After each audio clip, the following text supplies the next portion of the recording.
네, 오늘 정치권 이슈들은 윤희석 국민의힘 대변인, 김홍국 전 경기도 대변인과 자세하게 짚어보겠습니다. 어서 오십시오. 네, 안녕하십니까. 네, 안녕하십니까. 네, 먼저 국정감사 얘기부터 해보겠습니다. 21대 국회 마지막 국정감사가 오늘부터 시작됐는데요. 특히나 총선을 반년가량 앞둔 시점이기 때문에 여야 간 전국 주도권을 잡기 위한 기싸움이 치열할 것이다. 이런 전망이 많이 나오고 있습니다. 먼저 윤희석 대변인, 이번 국감 어떻게 좀 전망하십니까? 네, 총선을 앞둔 시점에 열리는 21대 국회 마지막 국감이기 때문에 아무래도 이 야당의 공세가 치열할 걸로 생각을 합니다. 어차피 이 국감이라는 무대는 야당의 무대라고 볼 수 있는데 특히나 이게 선거를 앞두고 있는 상황에서 또 여야의 극단 대치가 계속 이어지고 있는 상황에서 국정감사 자체의 어떠한 목적을 달성한다는 의미, 이것이 과연 달성될 수 있겠느냐.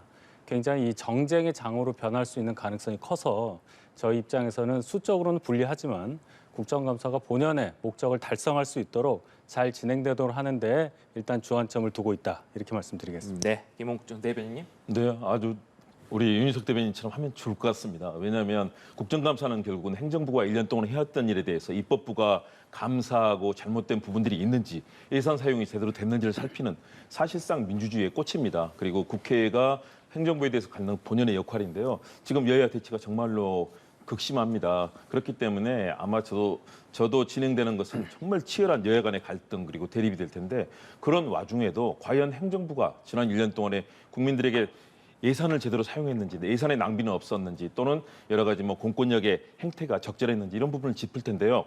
결국은 국정감사는 국민의 입장에서 해야 됩니다. 여야의 이익이 아니라 결국 국민을 위해서 세금을 제대로 썼는지, 그리고 어떤 권한 사용을 제대로 했는지를 살펴야 될 텐데 아마 치열할 텐데요.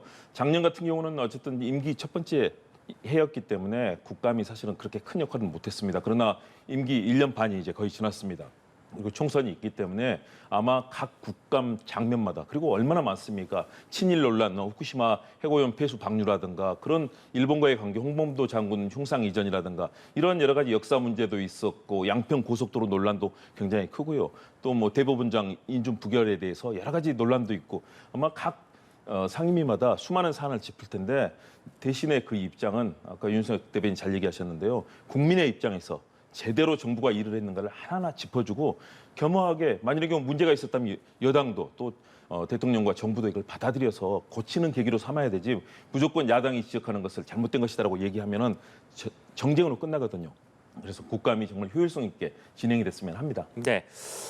역시나 첫날부터 상임위 곳곳에서 여야 간 거센 충돌이 빚어지고 있습니다. 특히나 오늘 법사위 대법원 국감은 이균용 대법원장 후보자 임명동의안이 부결된 이후에 열리고 있기 때문에 상당히 관심이 쏠린 상황인데, 역시나 임명동의안 부결의 책임을 놓고 여야가 거세게 충돌하는 모습입니다. 이 부분에 대해서는 윤희석 대변인님 어떻게 보십니까? 예, 대법원장 공백 사태가 국민께 얼마나 큰 피해가 있는지에 대해서 짚어볼 필요가 있는 사안이겠죠. 물론 야당 입장에서는 이균용 후보자가 대법원장직을 맡기에는 부족하다 이렇게 얘기한 거고, 저희가 볼 때는 야당이 그 부결 사유로 지적한 부분, 예를 들어서 10억 처가 회사의 장외 주식을 재산 등록에서 누락한 부분, 그 정도 흠결이 과연 대법원, 특히 이 법원 전체를, 사법부를 마비시킬 만한 그런 사유가 되느냐, 이게 이제 저희 입장이거든요. 이 양쪽의 이제 견해는 팽팽할 텐데, 결국 그런 국민에게 어떤 것이 이득이 되느냐는 차원으로 이 좀 비례 원칙에 입각해서 판단을 해야 되는 거 아니냐, 이런 상황으로 볼 때 민주당에서 당론으로 부결을 했단 말이에요. 당론으로 했다는 것이 좀 많이 걸려요. 네. 헌법기관인 각각의 헌법기관의 의원 자율에 맡겨도 충분히 그 정도 판단하실 수 있는 민주당 의원이심에도 불구하고 당론으로 대법원장 인준투표 부결을 정해놓고 들어갔다는 것이 국민들께 어떻게 이해될까? 이 부분도 오늘 많이 얘기가 됐을 텐데, 두 번째 그럼 대법원장 후보자 지명 때는 어떻게 할 거냐? 이 부분 지켜봐야 할 부분이라고 봅니다. 네. 네, 대법원장은 3부 요인입니다. 대통령과 동격인 사법부의 대통령이거든요. 정말로 우리나라 법과 질서를 공정하게 지키기 위해서는 흠결이 있어서는 안 되는 것이고요. 도덕적으로, 그리고 리더십이라든가 그동안의 법적인 지식들, 현장에서의 평가들 들어보면 이분이 과연 될 수 있는 분인가? 사실은 부정적인 평가도 많았고, 동료 법관들이나 후배 법관들 얘기 사실은 다 부정적인 평가였습니다. 그동안의 법관 평가에서도 최하위권에 맴돌던 분입니다. 거기에 도덕성 문제까지 나왔습니다. 저는 이 같은 중대한 사태, 더군다나 3부 요인인 대법원장이 흠결이 있는 분이 돼서는 안 된다는 민주당의 입장이 있었다. 그리고 투표에서는 결국은 입법부에서 내려지는 투표 결과를 존중해야 되는 것 아니겠습니까? 그렇다면 정말로 흠결 없고 능력 있고 찾으면 정말 많습니다. 그런데 내 편, 내가 아는 사람, 대통령의 친구의 친구, 자꾸 그런 사람들 찾다 보니까 이런 문제가 생긴 것이거든요. 누가 봐도 공정하고 정말로 우리 법조계를 잘 이끌 수 있는 그런 분이라는 평가를 여야가 공유할 수 있는 분들을 찾아야 되는데 내 편만 찾다 보니까 이제 이런 부결 사태가 온 것 아니겠습니까? 물론 여당의 입장에서 또 다르게 항변을 하겠지만 야당의 입장, 야당을 설득하는 것이 결국은 대통령의 임무입니다. 대법원장은 3부 요인이기 때문에 그동안의 전례를 보더라도 대통령이 야당 대표를 통해서 그리고 수많은 그런 여당 내의 많은 분들이 결국은 우리 인준해달라, 우리가 이렇게 하겠다라고 약속을 하면서 만들어갔던 그런 사례도 있습니다. 그런데 이번에는 전혀 그런 과정이 없었던 것이죠. 물론 전국에 지나친 대치가 있더라도 그렇다면 이제 아마 저는 지난번 민주당의 입장대로 또 다른 후보를 내더라도 결격이 많은 후보 내면 또 부결시킬 겁니다. 사법부의 공백 얘기하는데요. 과거에 뭐 총리도 6개월 이상 서리 체제로 가고 그런 사례가 많았습니다. 대법원장이 없다고 해서 사법부가 돌아가지는 않는 거고요. 않는 건 아니고 대신에 최종 결재에서 문제들이 일부 있을 수 있습니다. 그렇다면 이걸 막기 위해서 결국은 대통령부터 나서서 해결해야 되는 것이지 야당의 책임을 돌리는 것은 아니다. 빠르게 좋은 후보 찾아서 잘 내보내시면은 인준될 거라고 봅니다. 네, 저희가 국정감사 얘기를 해봤고요. 이번에는 김행 여성가족부 장관 후보자 얘기도 좀 해보겠습니다. 김행 후보자 인사청문회 여파가 계속되고 있습니다. 국민의힘에서는 청문회는 이미 끝났다 이런 입장인 반면에 민주당에서는 다시 청문회를 열어야 한다 이런 입장인데 이 부분은 어떻게 보고 계십니까? 청문회가 끝났다 아니다. 국회법을 보면 돼요. 인사청문회법을 보면 되고 청문회는 3일 안에 종료하도록 되어 있습니다. 그리고 일정은 여야 협의에 따라서 위원장이 정하도록 되어 있는데 김행 장관 후보자에 대한 청문회는 하루로 일정이 확정된 하루였고요. 그 다음부터는 아무것도 협의되거나 한 게 없기 때문에 민주당이 둘째 날에도 단독으로 지키고 있지 않았습니까? 청문회장을. 거기서부터는 제가 볼 때 법적으로 효력이 없다. 청문회는 공식적으로 끝났다고 저는 보고 이걸 자꾸만 청문회를 열어놨는데 후보가 안 왔다 또는 중간에 뭐 나갔다, 퇴장했다 이런 식으로 해서 뭐 이상한 단어를 자꾸 쓰시지 않습니까? 김행 후보자의 이름을 빗대서 정확히 짚어야 합니다. 그날 정회 선언을 했어요. 권인숙 위원장이. 그게 10시 42분입니다. 밤. 그때 김행 후보자는 여당 의원들과 함께 대기실로 간 거고요. 11시 43분에 속개를 했는데 그 속개하는 과정에서 1시간 동안 저희 국민의힘의 의원들은 권인숙 위원장의 사과를 요구했어요. 왜냐하면 중간에 이럴 거면 사퇴하는 걸 어떻게 생각하냐는 권인숙 위원장으로서는 좀 부적절한 발언이 있었단 말이죠. 근데 사과를 안 하셨기 때문에 응하지 않았던 거예요. 국민의 의원들이. 그리고 그런 상황에서는 장관 후보가 청문회장에 가는 게 좋지 않겠다. 여당 의원들이 말렸어요. 그리고 쭉 기다리다가 11시 59분에 차수 변경을 합니다. 차수 변경은 여야 협의가 있어야 해요. 그것 없이 단독으로 권인숙 위원장이 차수 변경을 해서 다음 날까지 청문회를 연결한 상황. 그 상황에서 다음 날 0시 30분까지 김행 후보자는 국회에 있었습니다. 이런 상황이 있는데도 뭐 도망갔다느니 자꾸 이상한 단어를 쓰시는데 이건 제가 정정을 하고요. 이런 어떤 청문회 과정에서의 문제점은 결국은 청문회를 이끄는 물론 후보의 어떤 적절한 대응이 있었으면 뭐 또 더 원활하게 갈 수 있었겠지만 가장 중요한 책임은 이 청문회를 맡은 권인숙 위원장의 어떤 준비 부족이라고 봐요. 17명의 청문위원 중에 11명이 민주당 또는 야당 소속 의원들이었습니다. 그런 상황에서 청문회장이 또는 청문회 내용이 이렇게 된 것은 전적으로 절대 과반을 차지하고 있었던 야당 측 의원들의 준비 부족에 기인한 것이다. 그래서 제도 자체의 문제점에 대해서도 많이 생각해 볼 여지가 있는 그런 청문회였다 이렇게 봅니다. 네, 여야 합의를 했던 것은 하루였기 때문에 공식적으로 청문회는 끝났다 이런 말씀이신데. 네, 결국 본인은 청문회에 대해서 모든 의원들의 질의에 답하지 않았죠. 계속해서 자료 내지 않고 우기고 책상 치고 계속하면서 그런 행태를 보이지 않았습니까? 청문회는 끝나지 않았죠. 후보자에 대해서 최종적으로 얘기를 하고 절차상에서 회의 규정은 그렇게 돼 있지만 결국은 위원장과 모든 의원들이 이 후보자에 대해서 만족할 만한 그런 답변들을 하고 또는 불만족하더라도 최소한도 청문위원들이 이 후보자에 대해서 검증했다는 얘기를 들어야 되는 것이지 중간에 회의 수업 시간인데요. 중간에 제 마음대로 나간 다음에 수업 시간 끝났는데 내가 꼭 들어와야 될 이유가 있느냐 라면서 안 들어온 학생이 수업을 들은 건가요? 청문회는 끝나지 않았습니다. 김행 후보자에 대해서는 전혀 검증이 되지도 않았고요. 권인숙 위원장에 대해서 뭐 막말인 얘기하는데 감당 못하겠다면 사퇴하라. 그날 감당을 하지 못한 채 책상까지 치고 화내고 우기고 자료 제출하는데 거기에 대해서 할 수 없다고 그러지 않았습니까? 저도 노태우 정부 때부터 기자 생활을 했는데요. 이런 인사청문회 후보자가 이런 식으로 막무가내로 하는 걸 한 번도 본 적이 없습니다. 중간에 도망가는 주랭랑친 이런 후보자도 본 적이 없습니다. 자꾸 아니시라고 그러는데요. 분명한 것은 끝까지 인사청문회에 대해서 자신에 대해서 입장을 얘기하고 정책에 대해서 얘기할 수 있는 기회가 있음에도 불구하고 하지 않았던 후보자의 잘못입니다. 그리고 이런 후보자를 내서 많은 국민들에게 청문회에 대해서 실망하게 한 결국은 이 인사에 대해서 추천했던 많은 분들 그리고 윤석열 정부가 책임을 져야 되는 것이죠. 야당은 거기서 질의하고 응답하면서 준비가 부족하더라도 준비가 부족한 만큼 질의하면은 후보자가 지혜롭게 답변하면 되는 것입니다. 그런데 여기에 대해서 답변하지 않고 도리어 화를 내고 책상 치면서 보였던 그 행태들 많은 국민들이 현장 보셨습니다. 그렇기 때문에 지금이라도 빨리 이렇게 부족해간 사람은 사퇴시키는 게 맞는 것이고요. 아마 제가 오늘 나오는 언론 보도 보더라도 대통령실에서도 기류 변화가 있다. 임명을 하겠다는 흐름에서 이제 강서구청장 선거 결과도 봐야 되고 이런 기류들이 계속 나오고 있습니다. 언론 보도로 나오고 있는 거 보실 텐데요. 이래서는 안 됩니다. 인사청문회를 완전히 희화화시킨 김행 후보자 사퇴해야죠. 네. 김행 후보자 인사청문회 이후에 민주당에서는 후보자가 정당한 이유 없이 청문회에 불참하거나 퇴장할 경우에 사퇴로 간주하는 법안을 추진하기로 했습니다. 이에 대해서 국민의힘은 청문회 중단은 권인숙 여가위원장의 막말 때문이다 이렇게 얘기를 하면서 상임위원장의 중립 의무를 담은 권인숙 방지법을 추진하겠다 이렇게 맞불을 놨습니다. 이 상황은 어떻게 봐야겠습니까?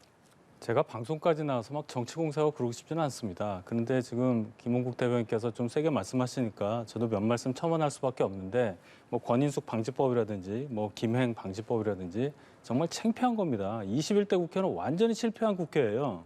지금 제가 청문회장에서 있었던 일들에 대해서 야당의 준비 부족을 얘기했는데 야당에서 제대로 된 질문 요지를 제대로 전달하지 않았던 부분이 분명히 있어요. 장관 후보자도 지혜롭게 답변을 했으면 더 좋았을 것이다. 저도 인정을 합니다. 지금 권인숙 위원장이 위원장으로서의 어떤 책무에 맞지 않는 발언을 했고 그 진행 과정에서도 보면은 막무가내로 서로 이렇게 막 말로 싸우고 할 때 중재도 전혀 안 하고 굉장히 서투른 진행을 보였단 말이죠. 그 부분은 국민들께서도 많이 보셨을 거예요. 그리고 방금 청문회는 끝나지 않았다. 선언적으로 말씀하시는데 국회법을 보세요. 3일 안에 마치게 돼 있습니다. 일정은 여야 협의로 정하게 돼 있고요. 지금 협의해서 정한 일정이 없고 이미 청문 관련 요청이 들어간 이후 20일이 지났습니다. 법에는 20일 안에 청문 결과를 담은 보고서를 대통령께 주게 돼 있어요. 9월 15일 날 청문 요청서가 왔기 때문에 10월 4일까지 갔어야 됩니다. 이미 많이 지났죠. 국회 스스로가 법을 어기고 있으면서 후보에 대해서만 뭐라고 얘기를 하고 잘못이 없다고 주장을 하면 국민들은 누굴 보고 살겠습니까? 제가 이 말씀까지만 드리겠습니다. 네, 참 안타깝습니다. 왜냐하면 이렇게 인사청문회를 희화시킨 후보자는 역대 대한민국 헌정사에 없었습니다. 중간에 이렇게 스스로 자리를 박차고 더군다나 여당 의원들이 그런 권유를 했다는 거 더 충격적인 거죠. 끝까지 남아서 자신의 입장을 밝히고 저는 이렇게 하겠다. 그리고 저와 관련돼서 뭐 파킹 의혹이라든가 여러 가지 논란이 있었지 않습니까? 암호화폐 관련 논란도 있었고 그렇다면 본인이 성실하게 여기에 대해서 소명하고 기다리는 것이 당연한 후보자지 대한민국에서 거기는 국회입니다. 행정부가 아니거든요. 행정부의 장에 국회의원들이 갔다면 그렇지만 국회에서 하는 인사청문회는 법적 절차에 따른 준엄한 절차입니다. 그렇다면 여기에 대해서 김행 후보자가 그 막중한 책임감을 느껴야 되는 것이고요. 저는 사퇴가 답이라고 보지만 그러나 만일의 경우 여야 의원 국회라는 것이 또 그렇습니다. 일정한 시간이 지났더라도 서로 합의하면 그 뒤에도 또 할 수 있거든요. 저는 지금도 길은 있다고 봅니다. 여기에 대해서 여당 의원들이 김행 후보자 적극 설득해서 나오면은 그 기간 안에 할 수 있는 길이 있어요. 그런데 계속 이러겠다는 거는 저는 여당에서는 아예 그동안에 거의 다 뭐 청문회 보고서 채택 안 돼도 임명하지 않았습니까? 신원식 후보자도 마찬가지로 그런 식으로 임명하지 않았습니까?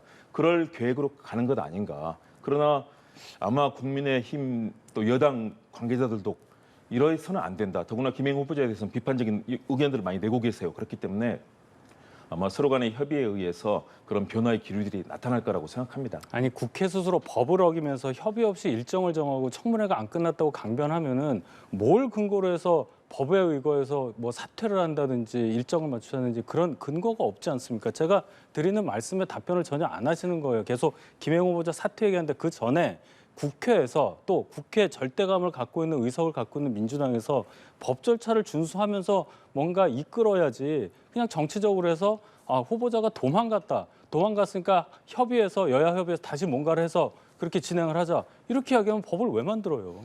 법 절차를 어기고 있는 것은 여당이거든요. 이런 후보자를 내서 계속해서 파행으로 만들었고 그 이후에 협의할 수 있는 기간이 있었음에도 불구하고 책임을 지고 있는 여당이 나서지 않았고요. 그리고 국회라는 것은요. 법이라는 절차 중요합니다. 대신에 협상을 통해서 많이 해결할 수 있는 길들을 지금까지 우리 국회는 보여왔습니다. 미국도 마찬가지고 선진국도 다 마찬가지입니다. 모든 것을 검찰이 주도하는 법에 의해서만 지금 우리 정부가 하고 있지 않습니까? 이런 편협된 법안에서만 한 것이 아니라 국회가 입법부로서 삼권 분립이 중요한 입법부로서 서로 간의 협의에 의해서 진행할 수 있는 길들은 많이 있습니다. 그렇게 법만 얘기한다고 해서 법이 지켜지는 것은 아닙니다. 네. 강서구청장 보궐선거 얘기도 해보겠습니다. 이제 보궐선거 본투표가 하루 앞으로 다가왔습니다. 여야 후보들은 물론 지도부까지도 막판 총력전에 나선 모습인데 먼저 사전 투표율 22.64%. 윤희석 대변인, 이거 어떤 의미로 해석하고 계십니까? 저는 그 숫자 자체 의미를 부여하는 그 언론의 질문에 뭐라고 답을 해야 될지 모르겠어요. 그게 뭐 1% 과거보다 1% 높으면은 사람들이 1%더 관심이 높은 겁니까? 그렇게 해석할 근거가 없잖아요. 저는 사전투표가 2014년도에 생겨서 10년 가까이 제도가 시행된 결과 국민들께 익숙해졌고 제도가 정착됐기 때문에 결국은 투표 의향을 가진 분들이 투표율을 분산해서 자기 결정을 한 거라고 생각해요. 예를 들어서 사전투표율이 얼마인데 본투표도 얼마여서 전체 투표율이 정말로 그거보다 한 10%포인트 이상 높아졌다. 이러면 이제 선거에 대한 관심이 높아졌다. 이런 해석을 할 수 있는데 아직 본투표 안 하지 않았습니까? 섣부른 언론의 해석에 제가 답을 제대로 못해서 송구합니다. 네. 김홍국 대변인. 저는 분명히 의미가 있다고 생각합니다. 통계라는 것은요. 작은 수치의 변화, 물론 작은 수치는 그만큼 큰 의미가 없을 수 있는 가능성도 있습니다. 그러나 수치의 변화를 보이고 있고 사상 최고라는 수치가 나왔다는 것은 굉장히 높은 관심이 있는 거고요. 이번 선거 마찬가지로 관심이 있지 않습니까? 왜냐? 김태우 후보를 사실상 공천한 것은 대법원에서 유죄 판결을 받은 3개월 뒤에 사면 복권하고 공천까지 준 사상 없었던 사례. 여기에는 결국 윤석열 대통령의 신뢰가 있었고 공천 과정에 대한 대통령실의 관여가 있었다고 판단할 수밖에 없는 그런 흐름입니다. 그래서 여권 관계자들도 더 관심이 많은 것이고 유권자들도요. 야권도 마찬가지입니다. 이런 후보에게 우리는 맡길 수 없다. 범법을 했고 대법원의 유죄 판결을 받은 후보자에 대해서 저 강서를 가봤는데요. 유권자들이 많이 그런 말씀을 하세요. 너무나 자존심 상한다. 야권 유권자들은 또 그런 분위기 속에 더 많이 나올 수 있는 가능성이 있었던 거죠. 이번 강서구청장 보궐선거는 다른 보궐선거보다도 더 크게 여야 간의 갈등이 극대화되는 시점에 벌어지는 그런 투표고요. 진교훈 후보도 마찬가지로 전략공천에 의해서 이번에 후보가 되지 않았습니까? 다시 말해서 여권의 최고인 대통령이 사실상 심기를 심어서 공천한 후보 김태우 후보, 그리고 야권에서 대표와 함께 전략공천을 한 그런 진교훈 후보. 그렇기 때문에 사상 최고의 여야 유권자들의 관심이 쏠렸고 그래서 수치가 이렇게 나온 겁니다. 단순한 0.1%, 1%의 변화가 아니라 사상 최고라는 의미 속에는 이번 선거를 그런 의미로 바라보는 유권자들의 마음이 있고 또 1년 6개월에 되어가는 윤석열 정부가 과연 잘했는가를 바라보는 심판의 선거이기도 하고 여권 유권자들의 입장에서는 야권이 우리를 발목 잡았다고 느낀다면 야권을 심판하는 선거가 될 것입니다. 그렇기 때문에 사상 최고의 그런 관심이 있고 투표율이 나왔다라고 해석을 합니다. 네, 이번 투표에 대한 높은 관심이 사전 투표율로 나온 것 아니냐 이런 분석이신데 김기현 대표는 대통령과 할 라인이 있는 힘 있는 여당 후보를 선택해달라 이렇게 지역 발전론을 내세우고 있고 민주당 이재명 대표는 정권 심판론을 거론하고 있습니다. 두 대표가 확연하게 좀 내세우는 부분이 달라요. 다르죠. 어쨌든 정권 안정을 위해서는 여권의 최고 수장인 여당 대표 입장에서는 그런 얘기를 할 겁니다. 대신에 그 말에 좀 문제가 있어요. 대통령과 한 라인이 있다. 일선구청장, 그것도 짧게 한 김태우 전 구청장 아니겠습니까? 그렇다면 이분이 과연 일선구청장까지 대통령이 다 한 라인이 있나요?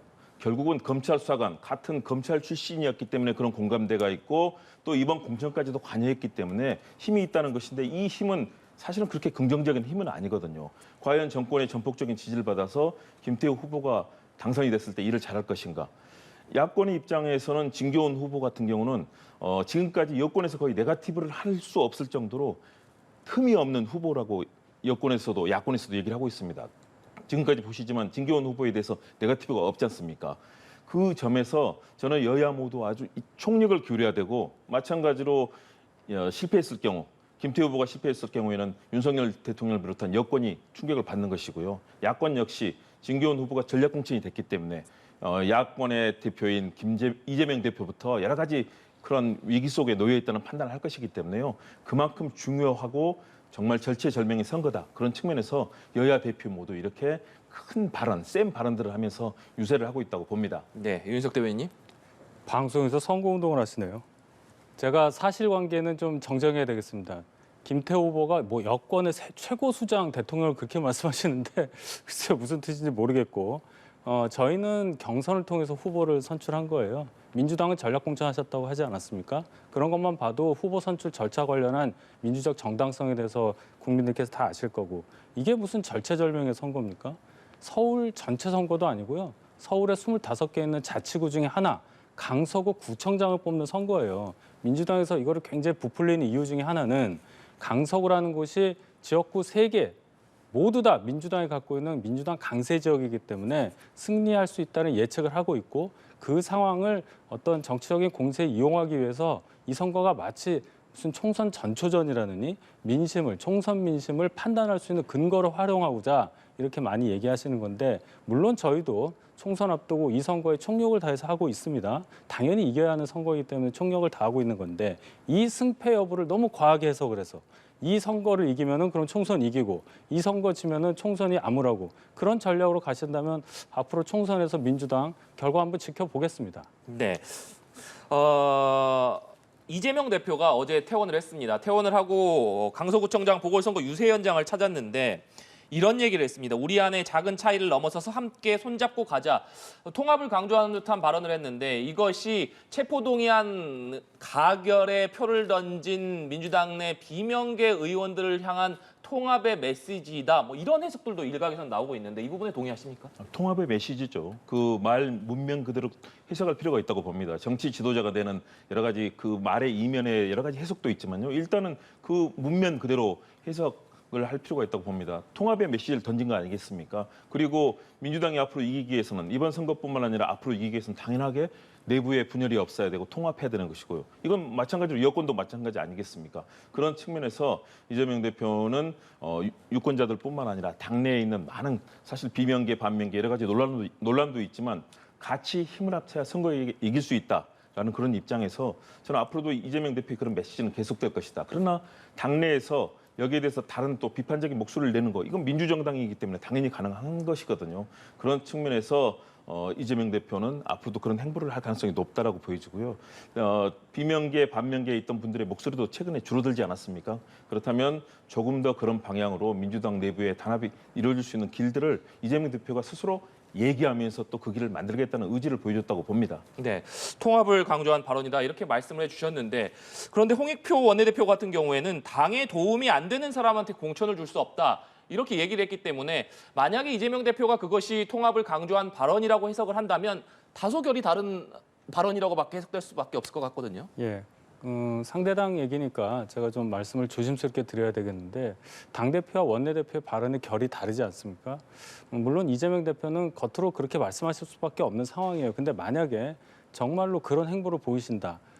수박 당도 측정까지 하는 개딸들이라는 분들이 많이 계시잖아요. 이재명 대표가 정말로 비명계를 포용하려는 움직임을 보이는 순간 과연 그분들이 움직이지 않겠느냐. 또 그분들이 주장하는 것들의 그 강도가 워낙 세기 때문에 이재명 대표가 그분들의 의사를 거스르고 정말로 진정한 통합 행보를 보일 수 있을 것이냐. 저는 그것은 굉장히 어려워 보입니다. 그렇기 때문에 홍익표 원내대표도 지금 얘기하듯이 도움이 안 되는 사람은 공천 안 주겠다는 아주 센 발언을 한 게 아닌가 이렇게 보여집니다. 네. 마지막으로 이 부분 짚어보겠습니다. 부산 해운대갑에서 3선을 지낸 하태경 의원이 내년 총선에서 현역 기득권을 포기하고 서울에 출마하겠다 이렇게 선언을 했습니다. 하태경 의원의 이번 출마 선언을 계기로 해서 여야를 강론하고 민주당에서도 지금 동일 지역구 3선 연임 초과 금지 요구가 나오고 있기 때문에 내년 총선에서 과연 현역 기득권을 포기하고 새로운 지역, 이른바 험지라고 불리는 지역에 몸을 던질 중진 의원들이 좀 나올 것이냐 관심이 쏠리고 있는데 윤희석 대변인님 어떻게 전망하십니까? 어쨌든 하태경 의원이 당을 위한 희생 차원에서 저렇게 의미 있는 선언을 했기 때문에 관련된 움직임이 쭉 이어질 거라고 봅니다. 네. 근데 여기서 중요한 거는 자발적으로 하느냐 마느냐예요. 민주당에서는 동일 지역 3선에 대해서 제도적으로 더 이상 출마하는 것을 금지하자는 쪽으로 나가는데, 그렇게 한다기보다는 저희 입장에서는 이 효과를 극대화하기 위해서는 자발적으로 그런 움직임을 보여야 한다. 그래야 당을 위한 희생과 헌신이라는 진심이 전달될 수 있지 않겠습니까? 그런 차원에서 보면 민주당은 민주당대로 그건 제가 모르겠는데, 저희 당 입장에서는 하태경 의원과 같은 움직임을 보이실 수 있는 분들이 꽤 많이 있을 것이다. 그리고 아마 제가 볼 때는 여러분이 합쳐서 의지를 모아서 아마 움직일 수 있는 그런 가능성도 있어 보입니다. 네, 김홍국 대변인님.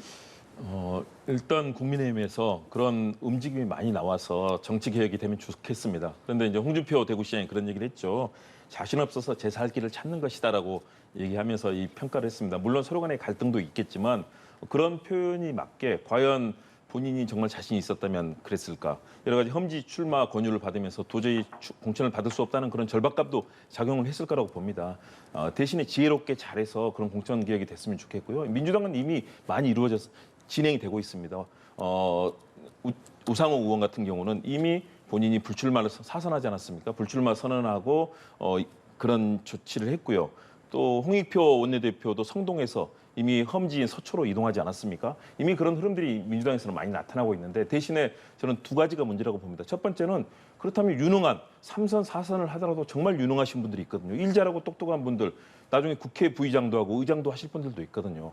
그렇다면 무조건 현 지역구에서 3선을 했다고 해서 나가야 되느냐? 그건 아니거든요. 유권자들의 냉정한 평가가 있을 거고. 그러나 제대로 의정활동도 못하고 당의 갈등만 일으키는 분들이 3선, 4선 하면서 자신의 공천 기득권만 찾는 경우, 그러면 당원들이 또 여기에 대해서 비판할 수 있는 거죠. 그런 측면에서 저는 앞으로도 정치 개혁의 가능성은 열려 있다. 그리고 좋은 정치 신인들, 또 청년들 많이 영입도 해야 되고요. 각 분야 전문가들도 영입해야 되는 그런 정당의 임무가 있지 않습니까? 그런 측면에서 이번 선거 때 유불리를 따지지 않고 헌신하고 노력하는 좋은 정치인들이 발굴되고, 또 그동안 잘했던 분들도 앞으로 한국 정치를 발전시킬 수 있는 중진으로 또 커나갈 수 있는 길들을 만들어줘야 되기 때문에, 그런 변수들을 가지되 스스로 좀 부족하다고 생각되는 분들은 스스로 좀 물러나는 그런 선당 후사의 정신을 발휘해야 되지 않나. 이건 여야 공이 그러지 않을까 생각합니다. 네, 알겠습니다. 오늘 두 분 말씀은 여기까지 듣도록 하겠습니다. 지금까지 윤희석 국민의힘 대변인, 김홍국 전 경기도 대변인과 얘기 나눠봤습니다. 오늘 말씀 고맙습니다.